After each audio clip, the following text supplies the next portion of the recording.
मेरे प्यारे बच्चों, मैं आपका मैथ सर आप सभी से मिलने के लिए फिर से आ गया हूँ। और आज हम लोग क्लास 10 के लिए पूरे नए तरीके से एक नया चैप्टर स्टार्ट करेंगे।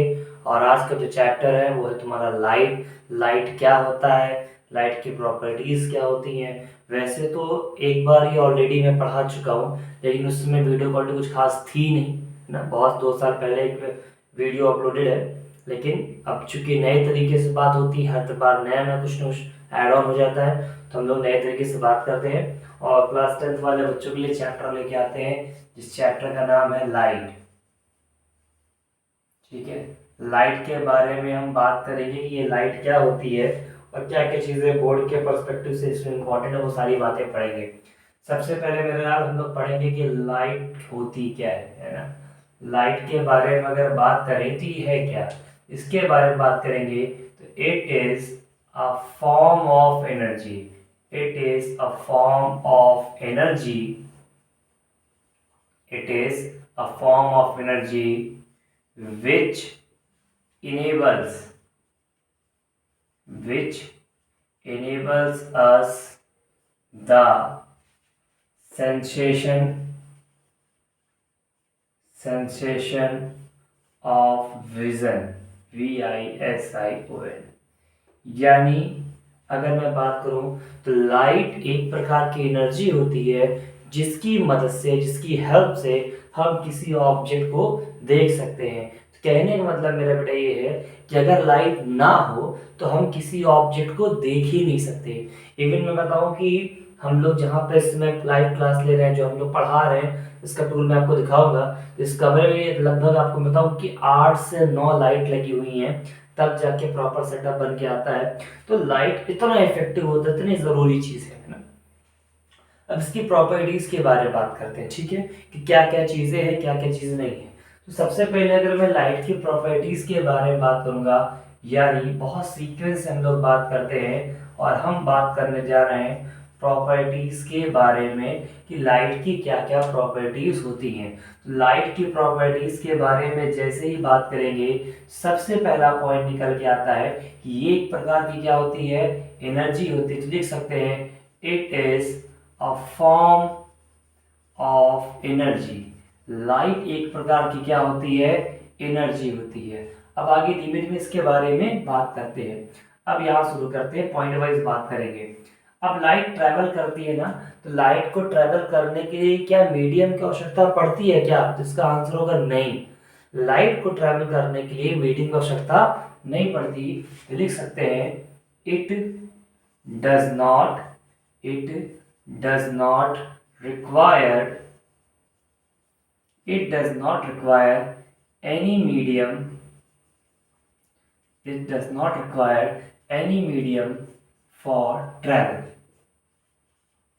कि लाइट को ट्रेवल करने के लिए मीडियम की रिक्वायरमेंट नहीं होती है।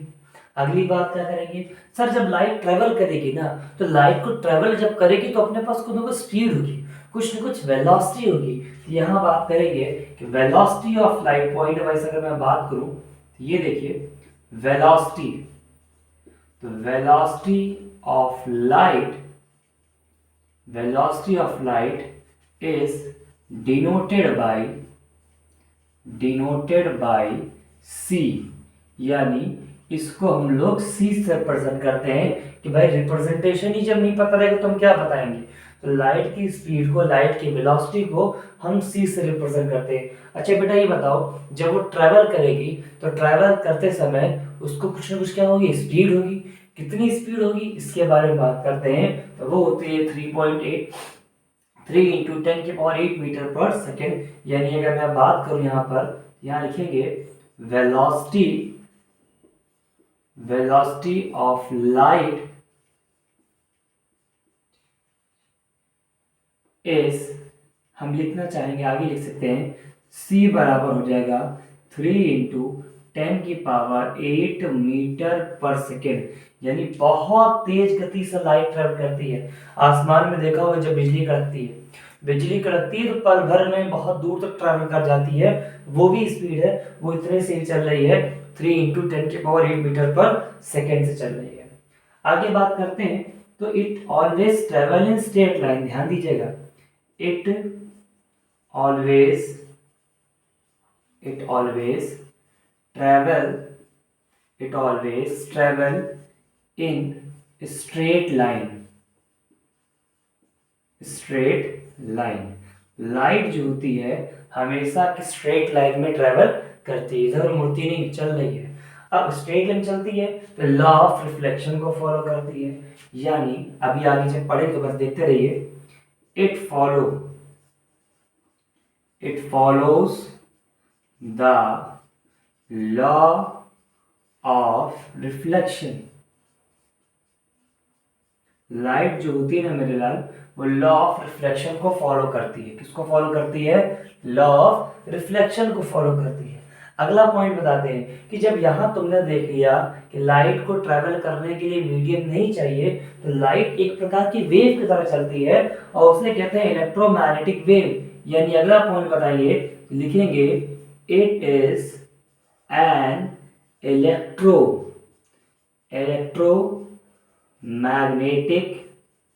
Electromagnetic wave.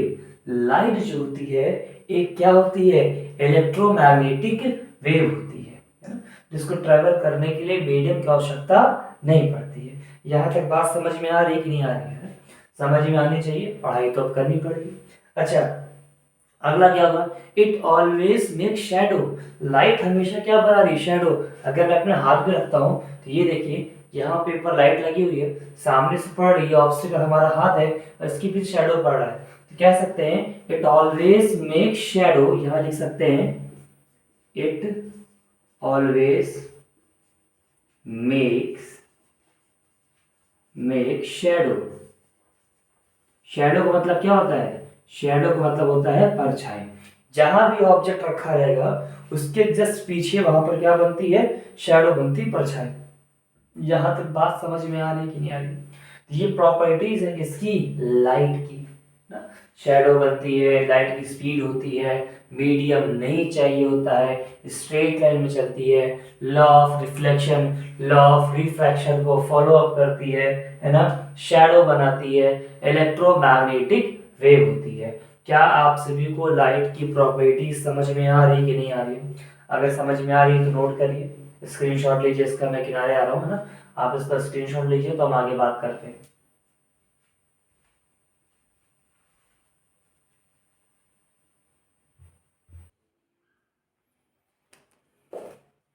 नोट कर लिए बेटा? तो अगला टॉपिक हमारा है reflection of light.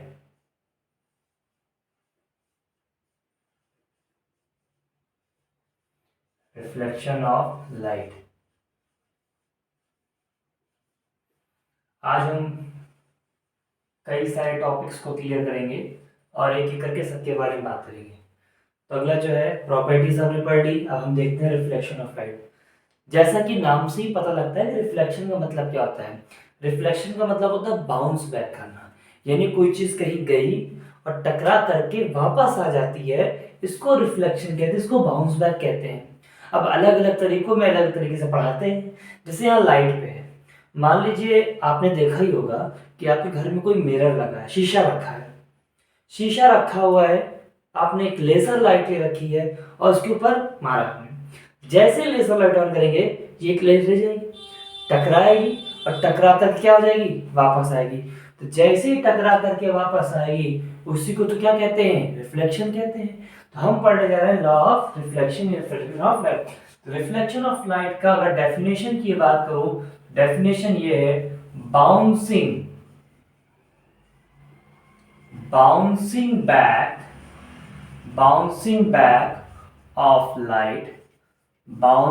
back of light from any reflecting surface,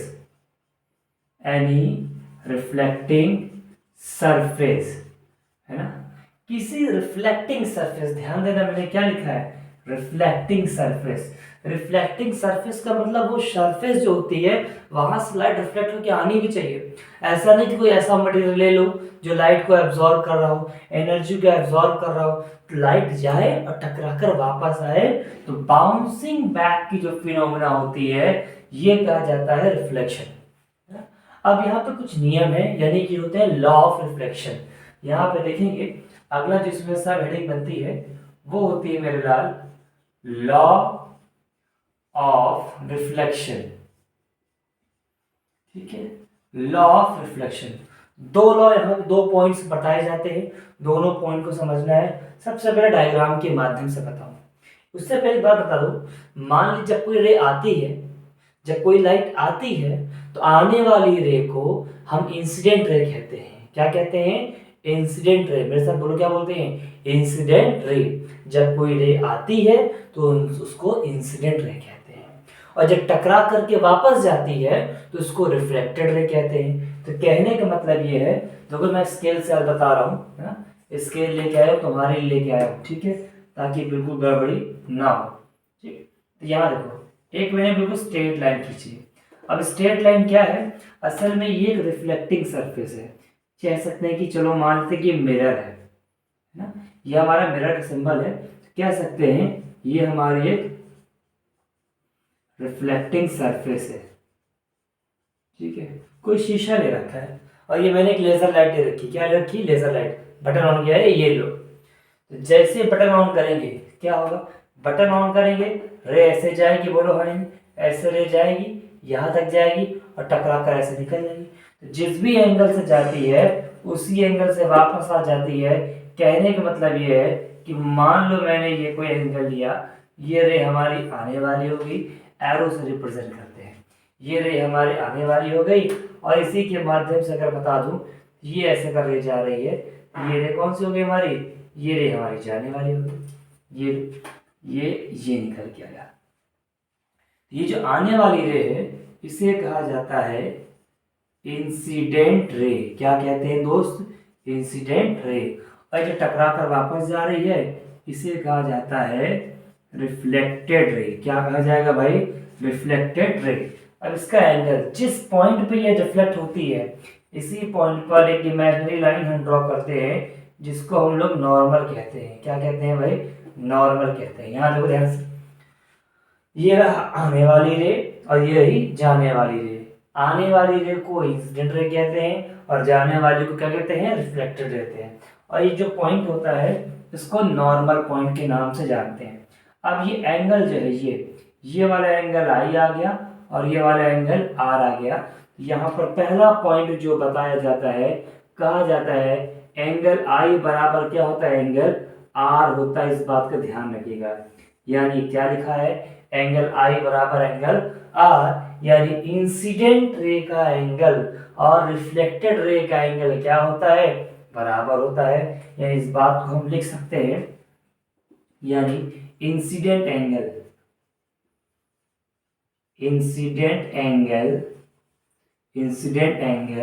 is equal to reflected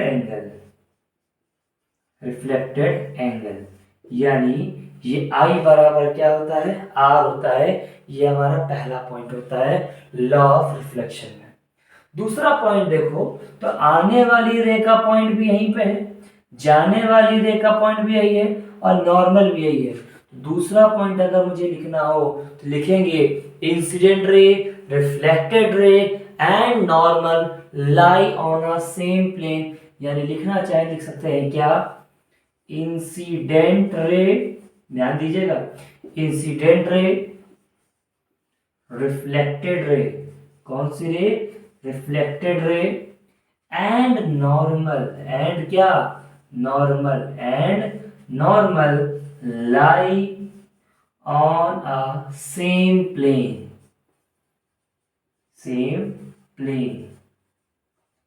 ये तो जब भी तुमसे रिफ्लेक्शन के बारे में पूछेंगे कहोगे bouncing back of light from any reflecting surface is known as the phenomena of reflection of light. And what is about the law of reflection? तो कहोगे sir, according to the law of reflection, angle I is equal to angle R. It means that angle of incident angle है ना, incident angle is always equal to the reflected angle. और दूसरा point क्या करेंगे? Incident ray, reflected ray and normal lie on a same plane. ध्यान रखना, बहुत सारे बच्चे इसकी जगह पॉइंट लिख देते हैं, पॉइंट नहीं प्लेन होगा। ध्यान रखना, सेम प्लेन की बात करें। और अगर तुम्हारे बुक के हिसाब से बात करेंगे तो हम इसकी नंबरिंग कर सकते हैं। चाहे तो ए बी और सी की बात कर दें तो angle A B N is equal to angle C B N हम चाहे तो लिख सकते हैं, हमारे पास कोई समस्या नहीं है। तो लिखना चाहो तो लिख लो, क्या लिखोगे, angle A B N is equal to angle C B N, यानी यहाँ से यहाँ तक वाला एंगल आई और यहाँ से यहाँ तक वाला एंगल आर, ये क्या होते हैं मेरे लाल, ये हमेशा क्या होते हैं, बराबर होते हैं और इसी को लॉ ऑफ रिफ्लेक्शन कहा जाता है। बात समझ में आ रही है? पूरी मेहनत कर रहा हूँ सिर्फ तुम्हारे लिए, ठीक है, कि तुम अच्छे से अच्छा रिजल्ट ले आओ, अच्छे से अच्छा बेहतर कर सको, है ना।